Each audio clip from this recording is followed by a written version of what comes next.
Hi, Kevin. Hello, mister. How is it going? How are you? What? How are you doing? Yes. Are you okay? Yes, I'm okay. Nice.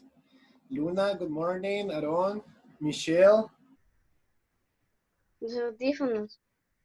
Good morning, Michelle. Good morning, Fernando. Gerardo, good morning. Valentina Navas, good morning. Adonai, good morning. Hello. Fabi, good morning. Nati, good morning. Ibáñez, good morning. Fabi, Vale, Lucas, Adonai, well. Diego de León, good morning. Nice. Sí, pero la gris está sí.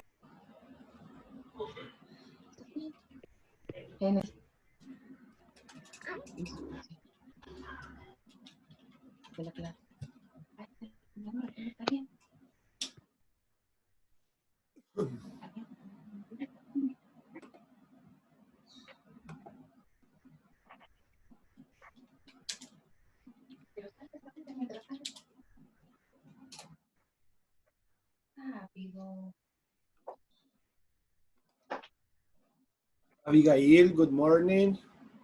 Rafa, good morning. Luna, good morning. Good morning, mister. Good morning, Michelle.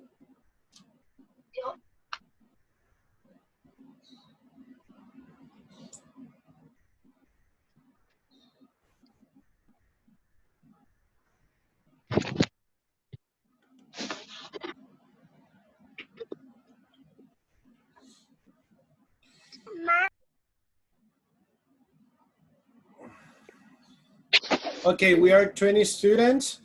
Listen, before we start the class, in the instructions, I said that we will write some sentences. So please, if you don't have your EFL notebook, bring it and get a blue or black pen because we are going to write some sentences. I'm going to give you, well, I'm going to give 2 more minutes for the ones who are just joining and the ones who don't have their EFL notebook. So go ahead, get it, because at 10:05, I am going to start the class. It's 10:03, so we have 2 minutes. Hi, Lucas. How are you doing, Lucas? Alonso, Adrian Alonso is there. Well, we're missing Relajeño. Let's see who else. Oh, Betsabe Palacio is there. Good morning, Betsabe. Kevin, we already talked. Luna, I already said good morning. Abigail, Diego de León, Fabiola Guzmán. Okay.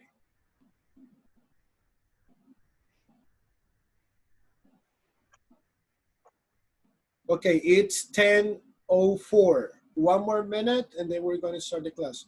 Look, Rebecca Soto. Good morning, Soto. Oh, Jimena is already there. Hi, Jime. Good to see you, Jime.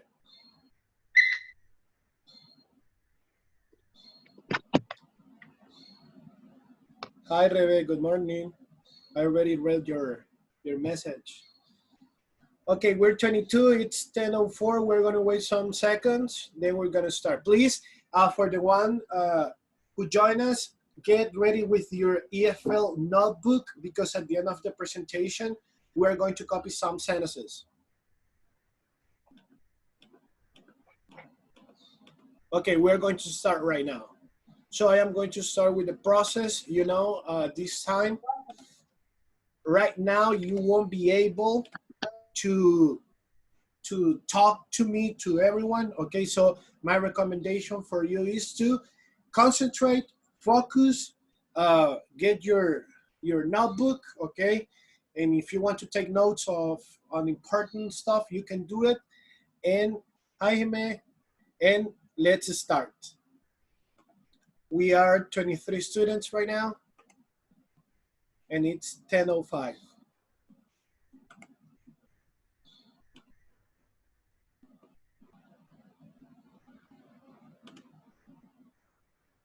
Okay, please, can you thumbs up if you can see what I have here, the presentation? Can you put your thumbs up? Okay, very good. Okay, listen. In the previous class, some students asked me some questions, and when I opened the chat, the presentation froze. So I am going to open the chat box at the very end of the presentation. If you have questions, keep them in mind or type them down. But at the end of the presentation, I am going to answer them for you. So let's start. Today we're going to talk about relative clauses. We're going to talk about relative clauses, who, where, and that. We are going to be discussing about these three words. Why I want to be clear on those three words? Because if you go to internet, you're going to see that relative clauses relates a lot of words, but we're going to be discussing about just these three: who, where, and that. Okay, before starting the class, I want to give you like this thought, okay? Please keep it in your heart, in your brain, in your attitude. Always deliver more than expected. Larry Page, okay? Please, I know we're going through bad and terrible situations, the rains and the pandemic and those stuff. However, you must be a good student and you always have to do your best, okay? Even though Mr. Leo asks you for just a couple of things, please do always your best. The extra mile, like the Bible says, and also this thought. Now let's start. I have these three words. We're going to be discussing about relative clauses, and we have that, where, and who. Once again, we are going to learn about who, where, and that. Three words: who, where, and that. So, Mr. Relative clauses, what's that? I brought this information for you. This is a concept about relative clauses. And it says, we use relative clauses to give additional information. Please take that into account. We give additional information with relative clauses. If I ask you in your EFL monthly test, what are relative clauses, or what's the purpose of relative clauses?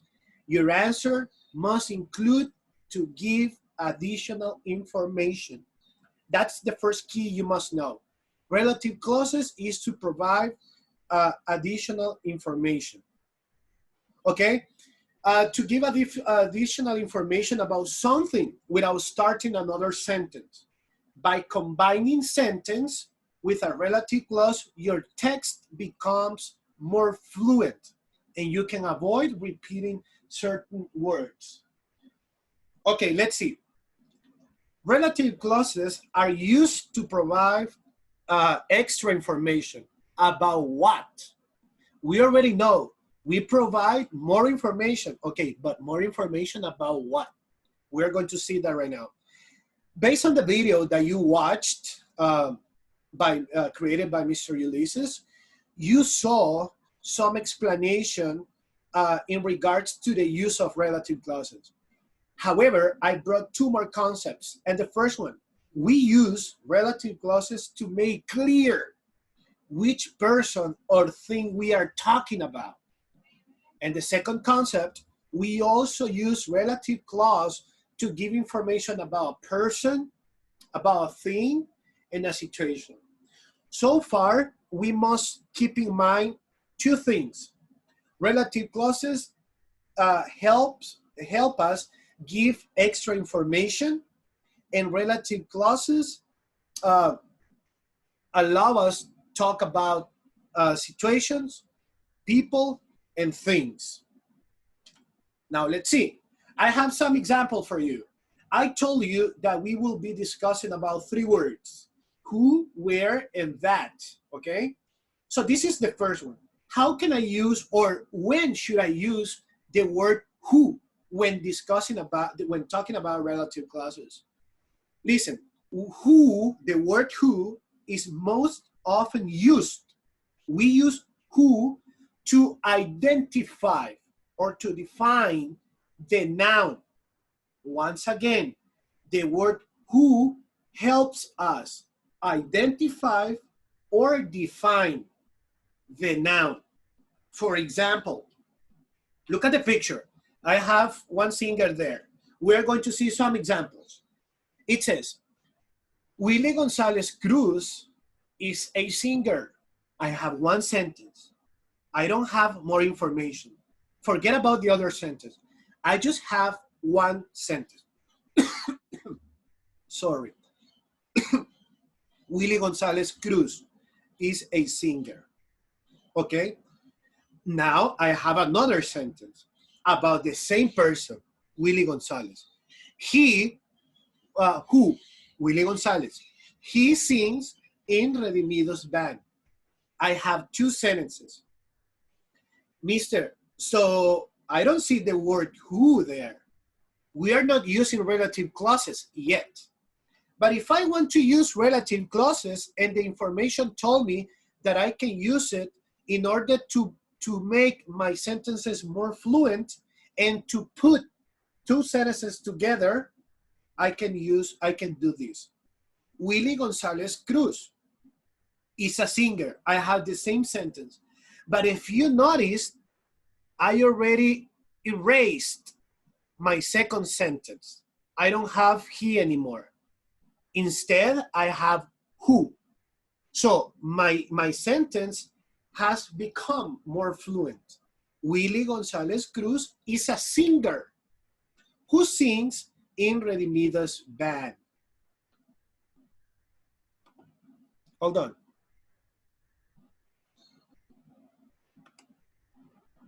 Okay. Willie Gonzalez Cruz is a singer who sings in a Redimidos band. Once again, I have my first sentence, I have two sentences, and I'm in the second sentence, I'm talking about Willie Cruz. But in the second example, just right here, I have in red, Willie Gonzalez Cruz is a singer. In this case, I don't have to place a period. I don't have to create another sentence. I can use, instead of creating another period, I can use relative clauses. And immediately, I am going to be adding more information. What's the extra information that I have provided? Is this one. Who sings in a Redimidos band? That's the extra information that I have provided. As a result, I don't have two sentences. I just have one. By using the word who. I have another example. This is the boy, period, one sentence. He threw ham on the wall, period, two sentences. Okay, I have two sentences, and I'm talking about the same person. What can I do in order to make my sentence clearer and more fluent, especially when we are writing, right?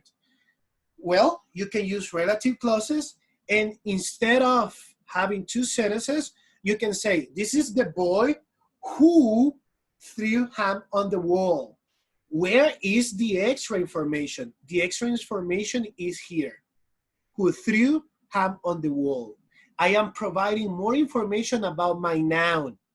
You see, I don't have two sentences. I just have one. It's more fluent and it's more English. And when you are writing or talking, you don't keep like one sentence period, another sentence period, another sentence period, another sentence period. You avoid that, and we can use relative clauses to do so. One important thing, Mister, but you told me we will be discussing about who, that, and where.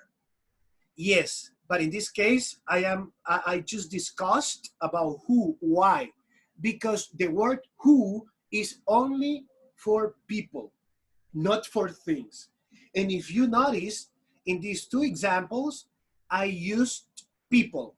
I used this person, his name, and I used, again, this person, and I used a boy. You see what I'm saying? I'm not using places. I'm not using animals. I'm not using time. I'm not using anything, only people. So please keep in mind this. With who, you are going to use it only for people. Second, oh, you see one example that is incorrect. It says, the machine who my mom bought. That's incorrect. Why? Because who cannot be used. Once again, who cannot be used for things, only for people. The second one is where. We can use where with places to make it clear which time or place we are talking about. Who, people, where, places. Again, we are going to provide extra information and we are going to make our English more fluent. The house is very expensive. I have one sentence. Mr. Victor lives there. I have two sentences. Okay, let's see. I want to have my sentences more fluent. Okay, not a lot of periods. And I want to give extra information about the house that is expensive. What can I do? In this case, we're going to use where. The house where Mr. Victor lives is very expensive. You see, in the first example, two sentences, a lot of periods, not that fluent. But in the second one, I have only one sentence, one period, I have a clearer sentence, and I give in more information. The house where Mr. Victor lives is very expensive. And pay attention to the modifications, because in the first sentence I have my subject, verb, and complement. Period. Subject, verb, complement. In the first example. But in the second one, I have my subject, the word where, and the extra information, and then period. Using where, San Salvador, again, we're not talking about people, we're talking about place. We're talking about a place, a city, okay? San Salvador is a city. I was born there. Look, San Salvador is the city where I was born. You see? And in our daily writing, when we are writing paragraphs or when we are speaking in English, this is better. It's more English, and we are avoiding Spanish. Another example, we visited a town. My grandparents live there. I have two sentences. I'm not using relative clause. But in the second example, I used relative clause. We visited the town, and the extra information where my grandparents live. You see, more fluent. And the last but not least, using that. That can be whether, the word that can be a subject or object pronoun for animals and things in defining relative clauses. I don't like the table, one sentence. It stands in the kitchen, another sentence. I'm talking about the same stuff. I'm talking about the same table. However, I have two sentences, and I don't want to have two sentences. I want my paragraph, or I want my speaking more fluent.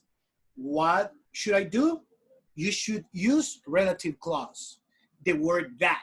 Mister, why can't we use who? Oh, because we're not talking about people. Mister, why can't we use where? Oh, because we're not talking about places, but we're talking about an object, a thing. So we can use the word that. And you see, I don't like the table that stands in the kitchen. I am providing more extra information about the same noun, about the same subject. In this case, the subject or the thing or the stuff is table. I like the ball, period. My mom bought it, period. Two sentences. I know that in this case, because we're just writing sentences, it doesn't seem like Mister, but that's okay. I mean, it doesn't sound weird. But now imagine if you're writing a paragraph and you have like 15 sentences in your paragraph, and every single sentence goes sentence period, sentence period, sentence period, sentence period. I mean, it's going to be like, come on, you're not using anything. That's why I am giving you this tool. Because when time comes and you have to write, think about relative clauses and say, oh, okay, Mr. Leo told me that I can make my sentences clearer and my paragraph clearer and more fluent by using relative clause. And another example with the word that. I like the ball. Are we talking about people? Are we talking about places? Are we talking about things? Yes, we are talking about the ball. Okay, but I want to have my sentence more fluent. I like the ball, and the extra information that your mom bought it. Okay, which ball? Oh, the one that my mom bought it. So I have extra info. And in order to conclude, because you're going to write some sentences, we have, in order to finish, we have 3 uses. Who, where, and that. Who is used to define or identify the noun, people, persons, individuals. Go with who, not with where. If you write, Mr. Leo Ware teaches English, that's not correct, because Leo, not the lion, but Leo, me, the teacher, is a person, okay? The second one, we can use where with places. The city where my mom was born is my favorite city, you see? And the third, but not least, is that. That can be a subject for, or pronoun or object, sorry, for animals, things, and defining relative clauses. So once again, who, these 3 words are used to provide extra information about the people or things we are talking about. Who is used specifically for persons. Where is used specifically for places or time. And that is used specifically for things, okay? This is your notebook activity. What are you going to do?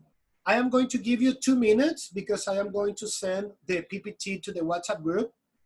But look, pay attention. This is what you are going to do, and you are going to send this evidence to Mr. Ulysses. What are you going to do? Well, you're going to do this. You have these 3 sentences. You are going to write them, okay, like you have them there.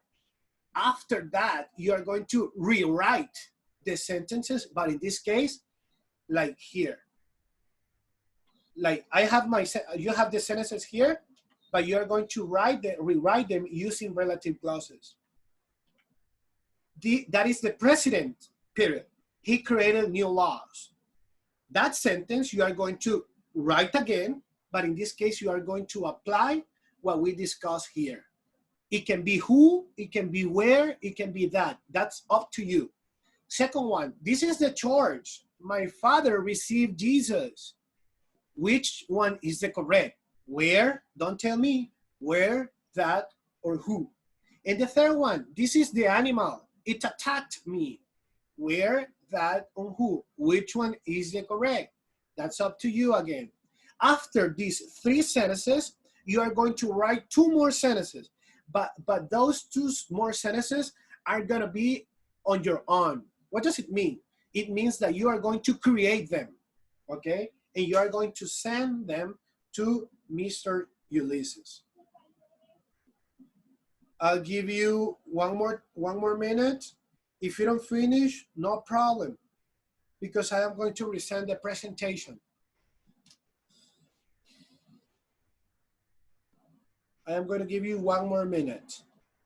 At 10:26, I am going to stop sharing the presentation, and I'm going to give you time for you to ask questions. You can fire the questions you may have at 10:26. And please, I wrote there, the 2 more sentences, the other 2 sentences that you're going to create on your own, please use another ink. What does it mean? It means that if you used black in these 3 sentences, in the ones that I gave you, use blue in the 2 that you are going to create. It's going to be easier for the teacher to identify the 3 that I presented and the 2 that you created. Okay, 10:26. I am going to stop sharing the presentation and I'm going to see the chat. Oh, sorry, Michelle. I just read the suggestion that you sent to me, but I'm going to resend the presentation, Michelle. Okay, Mr. With the activity, I have a question. We need to write with another ink the sentences or the relative clauses. Well, that's up to you, Diego de Leon. But if you can use ink for the relative clauses, will be better because then we can identify the word that you used. Yeah, but it's up to you. Okay, another sentence. Another question. Mr. Uy, English, Sasso, come on. Don't write on Spanish, but okay, let me read it. Yes, that's what you're going to do, Sasso. Sasso asks, Mister, are we going to write the 3 sentences that you gave us at the end of the presentation and 2 more? It means that you are going to write 5. 3, the ones I gave you, and 2, the ones that you are going to create. 5 sentences. No problem, Sasso. Okay, what else? More questions? Jimena, questions? Okay, who else? Michelle, more questions? Franco, Kevin Paz, Aaron, Lucas, more questions? Sasso, Luna?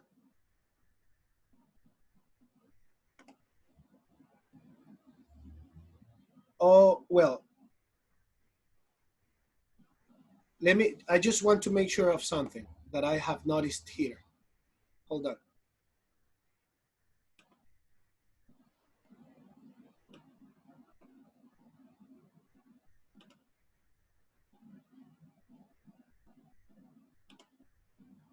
Hold on.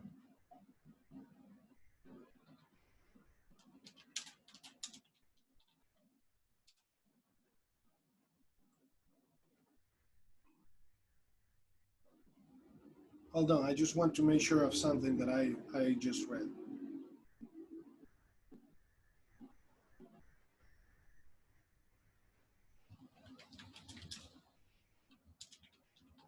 So more questions? No questions? Okay, just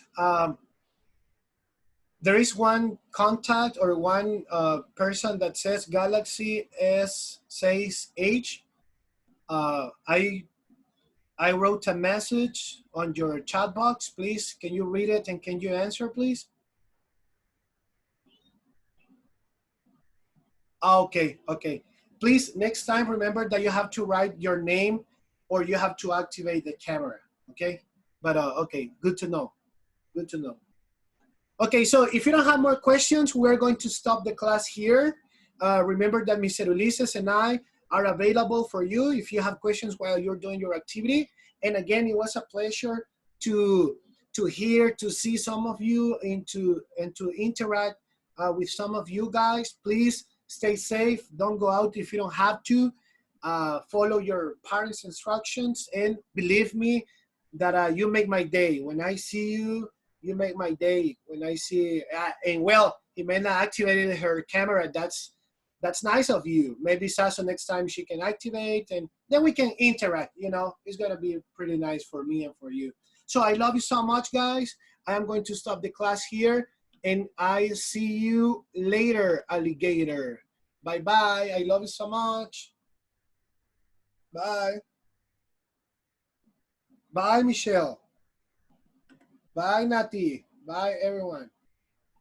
Okay, Nati, I understand that. Bye, bye. Bye, De Leon. Bye, Kevin. Bye, everyone.